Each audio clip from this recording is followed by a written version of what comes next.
In the cold, dark depths of the North Atlantic, a modern-day deep-sea expedition approached the wreck of the Titanic. Dr. Michael Turner, leading the mission, felt a strange tension in the air. The monitors displayed the ghostly remains of the once great ship, now a silent, decaying monument to tragedy. Depth at 12,000 feet, approaching the wreck site. The pilot reported, his voice edged with unease. Turner's attention was drawn to a strange glint near the bow, something that seemed out of place among the rusted ruin. "What is that?" he murmured, leaning closer to the screen. The submersible's robotic arm carefully retrieved a small carved box. As it was brought on board, a chill settled over the crew. The box, covered in strange symbols, seemed almost alive with a dark energy. That night, the crew began experiencing unsettling dreams. Turner himself dreamt of dark, cold waters and a haunting voice calling from the depths, promising power and demanding sacrifice. The crew became increasingly agitated, paranoia creeping into their interactions. One by one, they started to see things, shadowy figures lurking just out of sight, whispers echoing through the ship's corridors. The artifact had brought something with it, something ancient and hungry. Determined to understand, Turner delved into the box's origins. His research led him to a chilling conclusion. The artifact was tied to the Titanic's tragic fate. It was a relic of Dagon, an ancient sea god worshipped by lost civilizations who believed it held the power to control the seas and bring ruin to those who disturbed it. Turner learned that the iceberg that struck the Titanic was not a natural occurrence, but a manifestation of Dagon's curse. Eleanor Blackwood, a wealthy passenger and avid collector of antiquities, had brought the artifact aboard, unknowingly unleashing the ancient curse. On April 10, 1912, the RMS Titanic embarked on its maiden voyage. Captain Edward Smith stood on the bridge, proud yet anxious. This ship was said to be unsinkable, a marvel of modern engineering, and a testament to human achievement. But beneath that pride lay a gnawing fear, a premonition he couldn't shake. Eleanor Blackwood, warding the ship with her small carved box, felt a mix of excitement and unease. She had acquired the box from a mysterious shipwreck in the Arctic. An avid collector of antiquities, she was unaware of the dark curse attached to it. Liam O'Reilly, a young stowaway, hid in the cargo hold.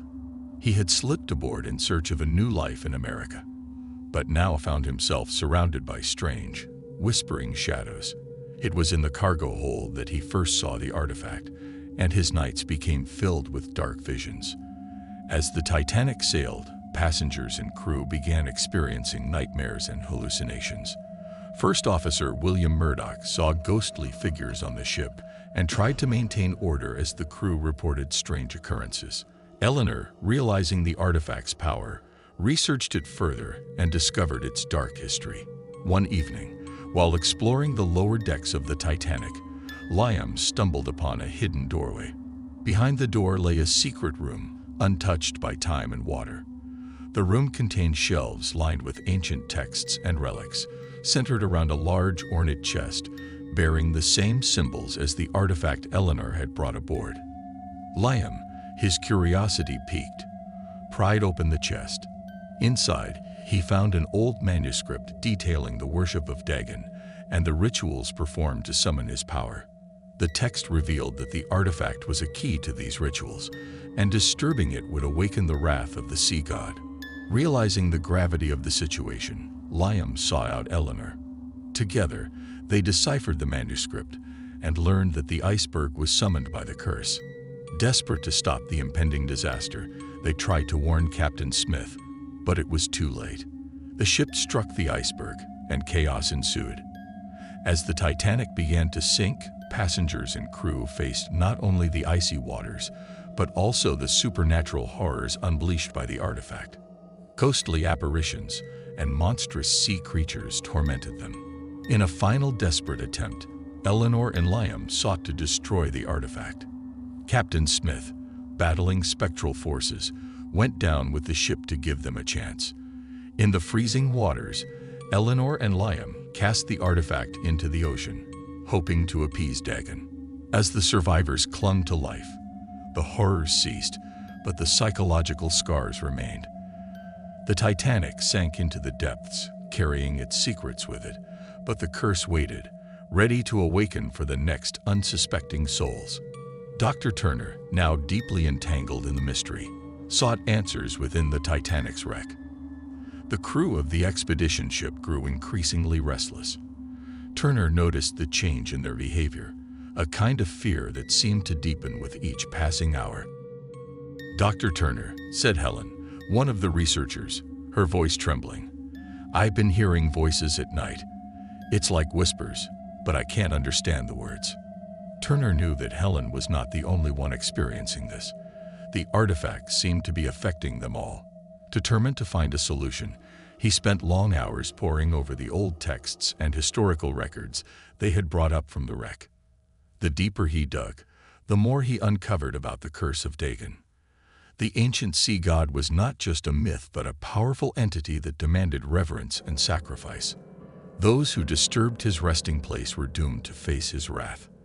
The Titanic's fateful voyage had been marred by this ancient power, brought aboard by Eleanor Blackwood's ill-fated curiosity. As Turner delved deeper into the past, the crew's condition worsened. Paranoia took root, leading to arguments and even physical altercations. One night, Turner found himself face to face with a shadowy figure in the corridor of the research ship. It vanished before he could get a good look, but the encounter left him shaken. "We need to get rid of that artifact," Turner declared to the crew during a tense meeting. "It's the only way to stop this madness." "But how?" Helen asked, her eyes wide with fear. "If it's so powerful, what will happen if we try to move it again?" Turner didn't have an answer. The ancient texts spoke of rituals and sacrifices, but there was no clear method for safely disposing of the cursed object. They were trapped in a nightmare with no obvious escape. Meanwhile, back in 1912, the crew and passengers of the Titanic were facing their own horrors.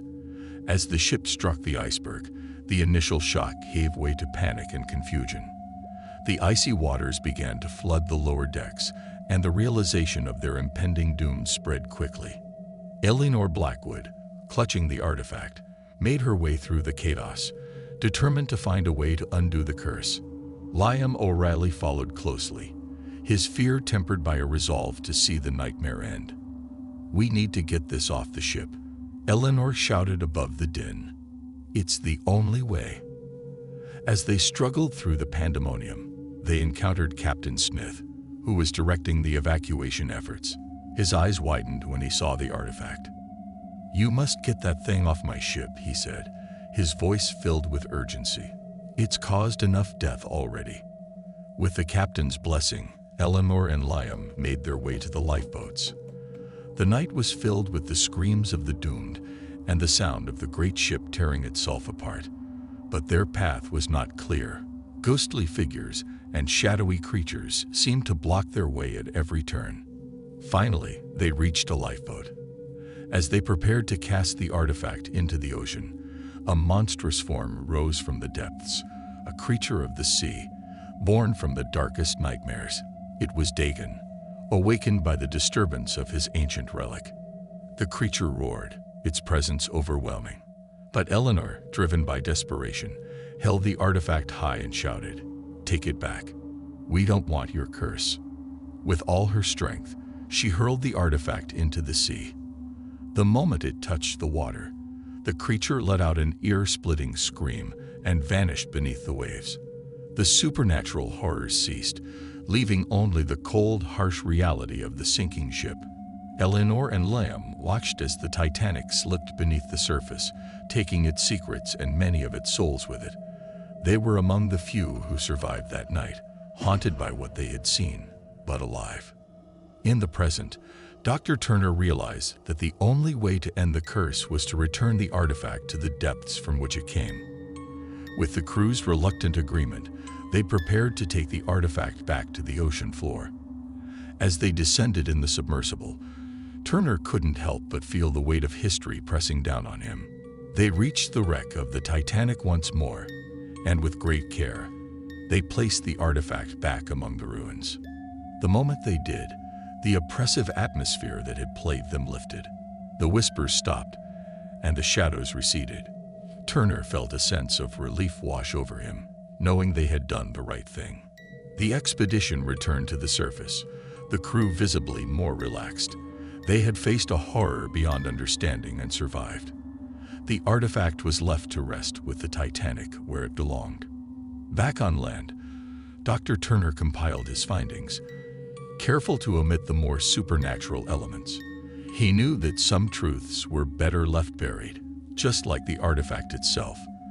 The story of the Titanic would remain one of tragedy and loss. Last but not least, just don't forget. For more afterlife tales, hit that cross. Oh, sorry, I meant subscribe button.